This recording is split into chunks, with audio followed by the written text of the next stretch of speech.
Hi friends, இன்னைக்கு நாம jumbo சர்க்கஸ்க்கு தாங்க வந்திருக்கோம். நம்ம திருச்சியில டிசம்பர் 19 இருந்து உலக புகழ் பெற்ற ஜம்போ சர்க்கஸை திருச்சி ஏர்போர்ட் தாண்டி இருக்கக்கூடிய மொரை சிட்டிக்கு பக்கத்துல போட்டிருக்காங்க. நாங்க எங்க கிட்ஸ் எல்லாம் கூட்டிட்டு ஃபேமிலியோட போயிட்டு வந்துட்டோம். செம்ம என்ஜாய்மெண்ட்டா இருந்துச்சுங்க. ஸோ இந்த வீடியோல கிளிக் பண்ணி நீங்க உள்ள வந்தீங்கன்னா கண்டிப்பா 3 விஷயத்துக்காக தான் வந்திருப்பீங்க. ஒன்று, சர்க்கஸ் ஷோ எத்தனை டைமிங்ல போடுறாங்க, per ஹெட்டுக்கு எவ்வளோ சார்ஜ் பண்றாங்க, கொடுக்குற அமௌண்ட்டுக்கு ஒர்த்தா இல்லையான்னு உங்கள் டவுட்டை கிளியர் பண்ணுற மாதிரி தான் கண்டிப்பாக இந்த வீடியோ உங்களுக்கு இருக்கும். ஸோ வீடியோவை ஸ்கிப் பண்ணாமல் முழுசாக பாருங்கள். வாங்க வீடியோக்குள்ளே போகலாம். இந்த ஜம்போ சர்க்கஸ்க்கு நீங்கள் காரில் வந்தாலும் சரி, பைக்கில் வந்தாலும் சரி, பார்க்கிங் ஃபெசிலிட்டி அவைலபிளாக இருக்குங்க. பைக்கு வந்து பார்க்கிங்க்கு 20 ரூபா சார்ஜ் பண்ணுறாங்க. ஓகே ஃப்ரெண்ட்ஸ், இந்த ஜம்போ சர்க்கஸோட ஷோ டைமிங்லாம் பார்க்கலாம். ஒரு நாளைக்கு 3 ஷோ வந்து இவங்க போடுறாங்க. மத்தியானம் 1 மணிக்கு ஒரு ஷோவும், ஈவினிங் 4 மணிக்கு, அதுவே 7 மணிக்கு, இந்த மாதிரி 3 ஷோ ஒரு நாளைக்கு போடுறாங்க. Okay friends, ticket fair per ஹெட்டுக்கு எவ்வளோ சார்ஜ் பண்ணுறாங்கன்னு பார்க்கலாம். 3 வயசுக்கு மேலே இருக்க எல்லாருமே டிக்கெட் வாங்கி தாங்க ஆகணும். இவங்க டிக்கெட் ஃபேரு 4 விதமாக பிரித்து வச்சுருக்காங்க. 150, 200, 250, 350. இந்த 4 வேரியேஷனில் இவங்க வந்து டிக்கெட் ப்ரொவைட் பண்ணுறாங்க. நீங்கள் வந்து கேஷ் கொடுத்தும் டிக்கெட் வாங்கிக்கலாம். அதுவே ஜிபே இருந்துச்சுன்னா ஜிபே பண்ணியும் நீங்கள் டிக்கெட் வாங்கிக்க முடியும். இந்த 4 விதமாக 150, 200, 250, 350 இந்த 4 வெரைட்டியில் டிக்கெட் ஏன் ப்ரொவைட் பண்ணுறாங்கன்னு பார்த்தீங்கன்னா, இப்போ நீங்கள் பார்க்கக்கூடிய அந்த சீட்டிங் அரேஞ்ச்மெண்ட் தாங்க முக்கியமான காரணம். நீங்கள் 350 ரூபா கொடுத்து டிக்கெட் வாங்கினீங்கன்னா ஸ்டேஜுக்கு பக்கத்துலேயே உட்காந்து அந்த பர்ஃபார்மன்ஸ்லாம் நீங்கள் பார்த்து ரசிக்க முடியும். அதுவே 250, 200னா நீங்கள் மிடில் ரோக்கு போயிடுவீங்க. அதுவே 150 ரூபா டிக்கெட் எடுத்தீங்கன்னா ஸ்டேஜ்லேருந்து கடைசி ரோக்கு போயிடுவீங்க. இந்த வேரியேஷன் தான் மெயினாக பார்க்குறோம். மற்றபடி நீங்கள் 150 ரூபா டிக்கெட் எடுத்தாலும் சரி, 350 ரூபா டிக்கெட் எடுத்தாலும் சரி, நீங்கள் பிளாஸ்டிக் சேரில் தான் உட்காந்து அந்த ஸ்டேஜ் பர்ஃபார்மன்ஸ்லாம் நீங்கள் பார்க்குற மாதிரி இருக்கும்.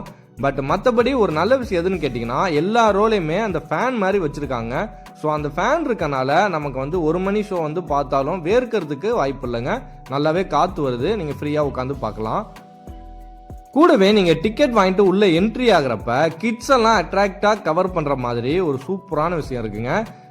ஒரு சில அனிமல்ஸோட ஸ்டாச்சுலாம் இவங்க வச்சுருக்காங்க. அதுவும் சவுண்ட் எஃபெக்டோட கழுத்து தலையெல்லாம் ஆடுற மாதிரி பார்க்கறதுக்கே விஷுவலாக சூப்பராக இருந்துச்சுங்க. கிட்ஸ் எல்லாம் போனால் கண்டிப்பாக பக்கத்தில் நின்று ஃபோட்டோ எடுக்கணும்னு ஆசைப்படுவாங்க.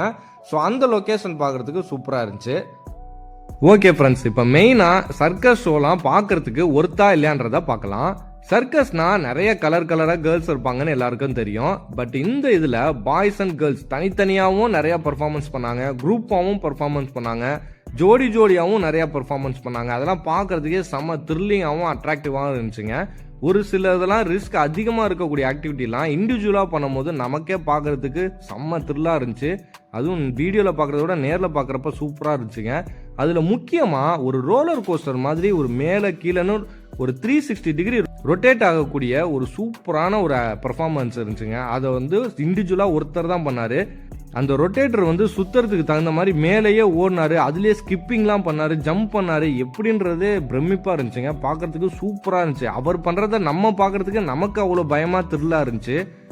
கண்டிப்பாக அந்த பர்ஃபார்மரை வந்து பாராட்டி தான் ஆகணும். சூப்பராக இருந்துச்சுங்க. அது நீங்கள் வீடியோவில் பார்க்குறத விட நேரில் பார்த்தீங்கன்னா இன்னுமே உங்களுக்கு வந்து ரொம்ப பிடிக்கும் அந்த பர்ஃபார்மன்ஸு. இந்த மாதிரி நிறைய சொல்லிட்டே போகிறாங்க. அடுத்து வந்து எனக்கு பிடிச்சது எதுன்னு பார்த்தீங்கன்னா, ஒரு எண்டுலேருந்து இன்னொரு எண்டுக்கு ரோப்லேயே ஜம்ப் பண்ணாங்க. ஜம்பிங்லேயே ஒரு ரொட்டேட்டர் பர்ஃபார்மன்ஸ்லாம் பண்ணி இன்னொருத்தங்க கையை பிடிக்கணும், கையை மிஸ் பண்ணிட்டா அங்கேருந்து கீழே விழுந்துருவாங்க. பட் கீழே நெட்டு இருந்தாலும் நம்ம பார்க்கறதுக்கு செம்ம த்ரில்லாக இருந்துச்சுங்க. டக்குன்னு ஜம்ப் பண்ணிகிட்டே இருக்கும்போது மேலேருந்து ஒருத்தர் அந்த நெட்டில் விழுந்ததெல்லாம் பார்க்குறதுக்கே பக்குன்னு இருந்துச்சு. பட் அவங்களுக்குலாம் நிறைய ப்ராக்டிஸ் இருந்து இந்த மாதிரி பண்ணுறனால அவங்களுக்கு வந்து சாதாரண விஷயமா இருக்கலாம். நம்ம ஃபஸ்ட் டைம் பார்க்குறோன்னா செம்ம த்ரில்லாக இருக்கும். நெக்ஸ்ட்டு நம்ம டிவியில் வீடியோஸ்லாம் நிறைய பார்த்த மாதிரி ஆக்டிவிட்டீஸ் பர்ஃபார்மன்ஸ்லாம் நிறையா பண்ணாங்க. குரூப்பாக, இண்டிவிஜுவலாக, ஜோடியான்னு நிறைய பண்ணாங்க. அதில் வந்து நெருப்பை வச்சு நிறைய பண்ணாங்க. சூப்பராக இருந்துச்சு. இண்டிவிஜுவலாக அதெல்லாம் பண்ணும்போது ரொம்ப அட்ராக்டிவாக இருந்துச்சு. பாலை வச்சு பண்ணாங்க, அது சூப்பராக இருந்துச்சு. பேஸ்கெட் பால் மாதிரி இருக்கும்ல, அதில் உழுவ வச்சாங்க, காலில் வச்சுக்கிட்டு ரொட்டேட் பண்ணாங்க. இந்த மாதிரி நிறையா இருந்துச்சு. முக்கியமாக டாக் பர்ஃபார்மன்ஸ் வந்து எனக்கு ரொம்ப பிடிச்சிருந்துச்சுங்க. கிட்ஸ் எல்லாம் வச்சுருந்தாங்கன்னா ஜாலியாக என்ஜாய் பண்ணி அந்த டாக் பர்ஃபார்மன்ஸை வந்து பார்ப்பாங்க. கலராக ஒரு 4-5 வெரைட்டியில் டாக் வச்சுருந்தாங்க. பார்க்குறதுக்கே சூப்பராக ஃபன்னாக இருந்துச்சுங்க. அடுத்து இந்த மாதிரி நிறைய பர்ஃபார்மன்ஸ் போயிட்டு இருக்கும் போதே இடையில வந்து பெரிய பொம்மை உருவம், அந்த நாயோட உருவம், அந்த கிங்காங்கோட உருவம்லாம் போட்டுட்டு இடையில அப்பப்போ வந்து அந்த கிட்ஸ் எல்லாம் என்டர்டெயின்மெண்ட் பண்ணிட்டு அந்த பர்ஃபார்மர் வந்து சூப்பராக இருந்துச்சுங்க. அதுவும் எனக்கு பிடிச்சது வந்து அந்த ஹல்க் ட்ரெஸ் போட்டு ஒருத்தர் வந்தாருங்க. உடனே கிட்ஸ் எல்லாம் ஓடி போய் ஸ்டேஜில் வந்து கும்பலாக கூட ஆரம்பிச்சிட்டாங்க. ஏன்னா அந்த அளவுக்கு ஹல்கை வந்து பிடிச்சிருக்கு. பச்சை மனிதன் இருக்கார்ல, அவர் வந்து எவ்வளோ கிட்ஸுக்கு பிடிக்குதுன்னு பாருங்கள். நிறைய கிட்ஸு ஓடி போய் ஸ்டேஜ்லேயே அவருக்கு கை கொடுக்கறது, அவரோட டைம் ஸ்பெண்ட் பண்ணுறதுன்னு ஜாலியாக பண்ணிகிட்டு இருந்தாங்க. அது பார்க்குறதுக்கு சூப்பராக இருந்துச்சு. ஆடியன்ஸாக நம்ம பார்க்கும்போது ஒரு என்டர்டெயின்மெண்ட்டாக இருந்துச்சு கண்டிப்பாக. அடுத்து கேர்ள்ஸ் எல்லாம் வரிசையாக ஒரு 4-5 கேர்ள்ஸ் வந்து சைக்கிள் ஓட்டிகிட்டே வந்தாங்க. சைக்கிள் ஓட்டுறதுல என்னப்பா வித்தியாசமாக பண்ண போகிறாங்கன்னு பார்த்தா, சடனாக அவங்க பர்ஃபார்மன்ஸ் பண்ணதுக்கப்புறம் ஆடியன்ஸ் எல்லாம் ஃப்ரீஸ் ஆகிட்டாங்க. அந்த அளவுக்கு பர்ஃபார்மன்ஸ் பண்ணாங்க. சைக்கிளே தலைகீழ நிற்கிறாங்க, சைக்கிளோட வீலிங் பண்ணுறாங்க, கையை விட்டுட்டு தலைகீழ நிற்கிறாங்க, என்னென்னமோ பண்ணாங்க. அதெல்லாம் பார்க்குறதுக்கே ரொம்ப பிரமிப்பாக சூப்பராக இருந்துச்சு. நெக்ஸ்ட் ஒரு கூண்டுக்குள்ள பைக் ஸ்டண்ட்டுங்க. இது நான் வந்து சின்ன வயசாக இருக்கும் போது பார்த்தது. அதுக்கப்புறம் இப்போ தான் இந்த சர்க்கஸில் பார்க்குறேன். சின்ன கூண்டு மாதிரி தான் இருக்குது. அதுக்குள்ளே 2 பேர் செம்ம ஸ்பீடாக பைக் ஓட்டி ஸ்டண்ட் பண்ணுறாங்க. ஒரு சின்ன டைமிங் மிஸ் ஆனாலும் கண்டிப்பாக பெரிய விபத்தாக இருக்கும். பட் சூப்பராகவே பண்ணாங்க. 2 நிமிஷம் தான் அது பண்ணாங்க, ஆனால் பார்க்கறதுக்கு செம்ம ஒர்த்தா. அடுத்து நிறைய இந்த மாதிரி பர்ஃபார்மன்ஸ் வரிசையாக பார்த்துக்கிட்டு இருக்கும்போது இடையில பிரேக் வர மாதிரி ஒரு சில வந்து ஜோக்கர் வந்து உள்ளே வந்துடுறாங்க, ஸ்டேஜுக்கு வந்துடுறாங்க. வந்து இந்த கிட்ஸாக இருக்கட்டும், ஆடியன்ஸாக இருக்கட்டும், சிரிக்க வைக்கிறதுக்கு ட்ரை பண்ணுறாங்க. பட் நிறைய இது ஒர்க் அவுட் ஆகல. ஒரு சிலது வந்து நல்லா ஃபன்னாக ஜாலியாக இருந்துச்சுங்க. அதுக்கப்புறம் இந்த இண்டிவிஜுவல் பர்ஃபார்மன்ஸ் பண்ணுறதுக்காக வராங்க பாருங்க, கண்டிப்பாக அவங்கள பாராட்டே ஆகணுங்க. கையிலேயே அந்த பாலை தூக்கி போட்டு வர்றது, கேப்பை தூக்கி போடுறது, இந்த மாதிரி நிறைய அவங்க கையில் இருக்கிற ஆப்ஜெக்ட்லாம் வச்சுக்கிட்டு செம்மையாக பண்ணாங்க. அதுவும் இல்லாமல் ஒருத்தர் வந்து சின்ன ரோலர் பைப் ரோல் மாதிரி இருக்குது, அது ஒரு 4 அடுக்கு வச்சுக்கிட்டு அது மேலே ஏறி நின்று பர்ஃபார்மன்ஸ் பண்ணாங்க பாருங்க. சத்தியமாக வேற லெவலுங்க. அவர் பேலன்ஸோட அந்த எப்படி தான் அவர் பேலன்ஸ் பண்ணி அது மேலே நிற்கிறாருன்னே தெரியல, சூப்பராக இருந்துச்சு அதெல்லாம் பார்க்கும்போது. அதுக்கப்புறம் வந்து ஜிம்னாஸ்டிக் வந்து பயங்கரமான வெயிட் எல்லாம் தூக்கி காமிச்சாரு. ஆடியன்ஸ்லேருந்து ஒருத்தரை கூப்பிட்டு தூக்க பார்த்தாரு, தூக்க முடியல. பட் இவர் அசால்ட்டாக ஒரு கையில் தூக்குனாரு. இந்த மாதிரி ஜிம்னாஸ்டிக் பண்ணாங்க, உடம்பையே அப்படியே வில்லு மாதிரி வளைச்சு பயங்கரமாக பண்ணாங்க. நான் நிறைய வந்து ரிவீல் பண்ணுறதுக்கு விரும்பலை, ஏன்னா ஓவராலாக நல்லா இருந்துச்சுங்க. இந்த மாதிரி நீங்கள் நேரில் பார்க்கும்போது, நான் சொல்கிறதோட நேரில் பார்க்கும்போது கண்டிப்பாக உங்களுக்கு பிடிக்கும். ஓவராலாக இது ஒர்த்தா இல்லையான்றதை இப்போ நான் சொல்கிறேன்.